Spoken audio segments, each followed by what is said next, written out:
पैलू लक्षात आले, त्यातले काही पैलू आपण निश्चित घेऊयात आणि त्यासाठी जेव्हा आमची चर्चा झाली की याच्यात काय काय विषय मांडता येतील, तेव्हा मी म्हटलं की जसं आपल्या कर्तृत्व, विद्वत्ता, प्रतिभा लक्षात राहते, तसंच आपल्या समोरच्या माणसाचं वागणं नेहमी लक्षात राहतं, बोलणं नेहमी लक्षात राहतं. मग त्यांचं साधं राहणं बऱ्याच जणांच्या लक्षात आहे. अनेक वेळा अनेक ठिकाणी त्यांच्यावर ज्या काही यूट्यूबच्या क्लिप्स किंवा अन्य आपण साहित्य पाहिलं असेल माध्यमातून आलेलं, तर ते नेहमी काहीतरी त्या एक कोनाड्यात पणती लावत आहेत, अतिशय साधं आयुष्य जगत आहेत, झाडाखाली बसलेले आहेत, एका खोलीच्या वाड्याच्या अवशेषात त्या राहत आहेत. ही सगळी चर्चा मला वाटतं कोणासाठी नवीन नाही, पण या सगळ्या मागचं मला एक जाणवलेलं, विशेषतः उत्तरार्धात म्हणजे त्यांच्या सेवानिवृत्तीनंतरच्या काळात जाणवलेलं की साधी राहणी हा पुढचा टप्पा आहे. त्याच्या आधी साधी विचार पद्धती हे फार महत्त्वाचं आहे की कुठल्याही गोष्टीचं त्यांना वावडं नव्हतं. मी एक उदाहरण देतो. आजच आमचं ठरलं की हे व्याख्यान, ही चर्चा, हा संवाद कशा पद्धतीने केला जावा. तर मग सहज असा विचार आला की सानेबाईंची काही चित्र किंवा त्यांच्याबद्दलची काही माहिती किंवा त्यांच्यासारखं काही आयुष्य कोणी जगणारी अशी चित्र ती आजकाल सहज कृत्रिम बुद्धिमत्तेने मिळवता आली असते, पण ती आपल्यासमोर मांडणं हा काही म्हणजे आजचा मूळ मुद्दा नव्हता. त्यामुळे मी ते मुद्दा टाळलं. आणि काल मला आनंद वाटतो, आपले मित्र आहेत बिडकर साहेब, त्यांनी जी गोषवारा कालच्या कार्यक्रमाचा दिला त्याच्या एक प्रतिक्रिया मी त्या गटाचा सदस्य असल्या म्हणून वाचायला मिळाली की दातार सरांनी इथे छान साधेपणानं बसून सगळ्यांशी संवाद साधला, हे भावलं लोकांना. आणि ते म्हणाले की ही खरी श्रद्धांजली आहे सानेबाईंना.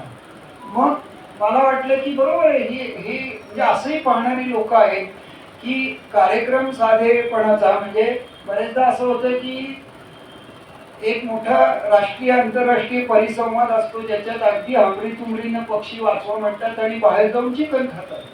मग अशा सगळ्या व्यवस्थेमध्ये आपणही काही गोष्टी कमी करू शकतो का आपल्या आयुष्यात आणि साधं राहण्याचा प्रयत्न करू शकतो का. तर ही सगळी चर्चा करताना लक्षात आलं की साधं राहणं साधं नाही. तर त्यामुळे बाईंचं हे वैशिष्ट्य होतं. मला वाटतं शेवटच्या ह्याच्यात एक त्यांच्याकडे गॅस होता आणि एक रेडिओ होता. मला वाटतं ह्या दोन प्रगत आणि फोन होता शेवटच्या काही वर्षांमध्ये. तर या तीन प्रगत अद्ययावत गोष्टी सोडून त्यांच्याकडे कुठलीही गोष्ट आवश्यक नव्हती. माझ्या आठवणीप्रमाणे त्यांच्या घरी जो आड होता त्याच्यातनं पाणी शेंदून त्या वापरायच्या. नळ होताच महापालिकेचा, पण अधिकाधिक वापर त्यांनी त्याचा केला. तो आड शेवटपर्यंत आम्ही पाहिला, तो अगदी स्वच्छ होता, त्यात कासव होते, मासे होते. तर अशी सगळी निसर्गाच्या कुशीत एका अर्थी आणि पत्ता 121 बुधवार ही सगळी विसंगती आहे.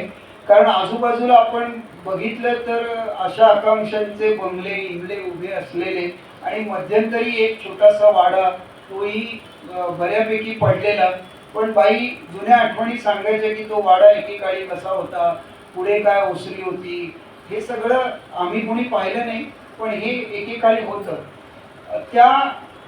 त्यांच्याबद्दल बोलताना मला माहीत नाही यापूर्वी उल्लेख झाला आहे नाही झाला आहे, पण त्यांचे बंधू तेही खूप साधे राहण्यात पण विविधांगी गोष्टींची माहिती गोळा करणे, ती योग्य ठिकाणी स्पष्टपणे परखडपणे. आता साने असल्यामुळे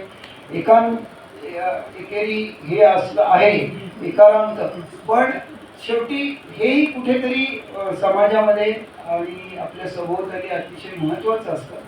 तर हा साधेपणा किती गरजेचा आहे हे पाहण्यासाठी थोडंसं आमची चर्चा व्हायची. तेव्हा नेहमी शाश्वत विकास अशी एक संकल्पना आपण बऱ्यापैकी आता सगळ्यांच्या तोंडी आलेल्या आहे. तुमची मुलं नातवंड शाळेत जात असतील तर तेही याचा उल्लेख निश्चित करत असतील. साधारण 17 उद्दिष्ट पाठीवर घेऊन आपली वाटचाल चालू आहे. हे कळायला आपल्याला जवळपास 7-8 वर्ष लागली की अशी 17 उद्दिष्ट काहीतरी ठरवली होती. ती संपत आल्यावर आपल्या लक्षात आली, पण हेही नसे थोडके आपण थोडीशी वाटचाल त्यासाठी सुरू केलेली आहे.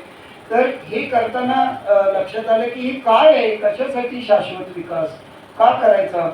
तेव्हा एक गोष्ट लक्षात आली की ही सगळी संकल्पना जी आहे ती काही फार जुनी नाही. अमेरिकेत एक छोटंसं खेडं होतं आणि एक बेट होतं. तर त्या बेटावर सर्वजण मासेमारी करून अतिशय छान उदरनिर्वाह, सगळे छोटी एक लोकसंख्या असेल, त्यांचं छान आयुष्य चाललं होतं. नंतर असं झालं की त्या बेटावर जवळपासच्या मोठ्या शहरांमधल्या कुणाचं तरी लक्ष केलं आणि त्यांनी येऊन एक सभा घेतली सगळ्यांची. आणि त्यांनी सांगितलं की असेच वेगवेगळ्या वयोगटातले लोक तिथे होते आणि त्यांनी चर्चा केली की आम्ही तुम्हाला यांत्रिक सर्व आवश्यक ते नावा पुरवू, सर्व साहित्य पुरवू आणि त्यामुळे तुमची ती रोजची जाण्या येण्याची आणि याची त्रास आहे तो कमी होईल आणि तुम्हाला उत्पादन सुद्धा जास्त मिळेल. मग हे ऐकल्यानंतर साधारण एक चर्चा कुजबूज सुरू झाली. नवीन पिढीचे जे लोक होते त्यांना ही निश्चित संकल्पना आवडली. हाच तो विकास ज्याला आम्ही शोधत होतो आणि आता आम्हाला कमी त्रासामध्ये, कमी कष्टामध्ये इंधन वापरून आमच्या बोटी तिथपर्यंत नेता येतील, खोल समुद्रात जाता येईल जे आता आम्ही जाऊ शकत नाही. जाळी जी आता आम्ही कापसापासून बनवतोय ती कदाचित नायलॉनची येतील आणि त्यामुळे ती जास्त काळ टिकतील. त्याचा आकार लहान असेल त्यामुळे अधिक मासे त्याच्यामध्ये अडकतील. या सगळ्या भावनांनी एकदम आनंदित झाले, उत्साहित, प्रफुल्लित झालेली एक तरुण पिढीचा गट एकत्र आला आणि त्यांनी एकमुखाने सांगितले हे आम्हाला मान्य आहे आणि आमच्या बेटाचा ताबा तुम्ही घेतलात तरी चालेल, हे सगळं आम्हाला पुरवा, आम्हाला मासेमारी मनसोक्त करू द्या. हे सगळं आवडलं. त्यातले जे ज्येष्ठ नागरिक होते, जुने कोळी होते, ज्यांनी आता कदाचित ते काम सोडलं असेल, पण त्यांनी सांगितलं बाबांनो इतकी घाई करू नका, टप्प्याटप्प्याने जायचा प्रयत्न करा. इतकं सगळ्या गोष्टी एका वेळी मोठा घास घेणं योग्य नाही. पण शेवटी आता नवीन पिढीचा एक सूर होता आणि या जुन्या लोकांचं ऐकायला तिथे काही तयार नव्हते. शेवटी त्यांनी सांगितलं की ठीक आहे, आता तुमचा म्हणजे आमचा नाईलाज आहे, तुम्ही ठरवलंच असेल तर हा प्रस्ताव तुम्ही मान्य करा आणि पुढे जा. खरंच त्या गावाने तो प्रस्ताव स्वीकारला आणि ही सगळी नवीन पिढी कामाला लागली. त्या यंत्रणेने सुद्धा त्यांना हवं ते पुरवलं, हवं तितकं इंधन, हव्या त्या बोटी. मग पूर्वीच्या स्थानिक लाकडांच्या होत्या त्या बदलून फायबरच्या बोटी दिल्या, अधिक टिकाऊ, अधिक काळ कार्यरत राहतील अशा हलक्या. त्याच्यानंतर त्यांना जाळी पुरवण्यात आली आणि हे सगळं घेऊन ती मंडळी जेव्हा खोल समुद्रात जायला लागली तेव्हा आश्चर्य झालं. 6 महिन्याच्या कालावधीत साधारण वर्ष 2 वर्ष पारंपरिक पद्धतीने जे त्यांना मिळत नसेल तितकं उत्पादन, तितकं मासे त्यांना गळाला लागले आणि त्यामुळे ही पिढी खुश झाली. अगदी आनंदोत्सव साजरा केला. 6 महिन्यानंतर अगदी दिवसात त्यांनी सर्व ज्येष्ठ लोकांना सांगितलं की बघा हे आम्ही घेतलेला निर्णय कसा फलदायी झालेला आहे. तेही खुश झाले. बघूयात पुढे काय होतं म्हणाले. 6 महिने गेले, वर्ष व्हायची वेळ आली, पावसाळ्याचा ऋतू आला. पूर्वी पावसाळा म्हणजे नियमाने यांना मासेमारी आपल्यापैकी अनेक जणांना माहीत असेल की पावसाळ्यात मासेमारी करत नाही, मुद्दामून थांबतात, कारण की तो प्रजननाचा काळ असतो. तेव्हा अनेक मासे समुद्रात, काही मासे समुद्राकडनं नदीकडे प्रवास करतात, तिथे अंडी घालतात, त्याचे नवीन मासे तयार होतात, ते पुन्हा एकदा समुद्राकडे येऊन भेटतात. या सगळ्या प्रक्रियेला कुठेतरी चाप बसला आणि या लोकांनी सर्व ऋतूंमध्ये ही मासेमारी सुरू केली. पुन्हा एकदा आनंद वर्षभराने मोठ्या उत्साहात साजरा झाला आणि नंतर लक्षात आले की दुसऱ्या वर्षी जेव्हा हे सगळं करायला गेले तेव्हा मात्र लक्षात आलं की आता गेल्या वर्षी इतके मासे मिळत नाहीये, कारण आपण मासेच ठेवलेले नाही. या जाळीच्या आकारामुळे छोटे छोटे मासे सुद्धा ज्याचा थेट तसा उपयोग नाही, आर्थिकदृष्ट्या ते उपयोगीचे नाही, असे मासे सुद्धा पकडले गेले. पण त्यामुळे पुढची पिढी मारली गेली.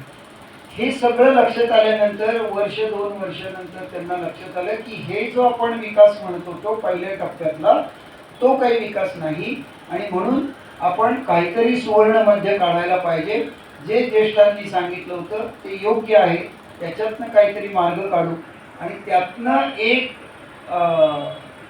लिखाण झालं, जन्माला आलं त्याचं नाव होतं सस्टेनेबल डेव्हलपमेंट, शाश्वत विकास.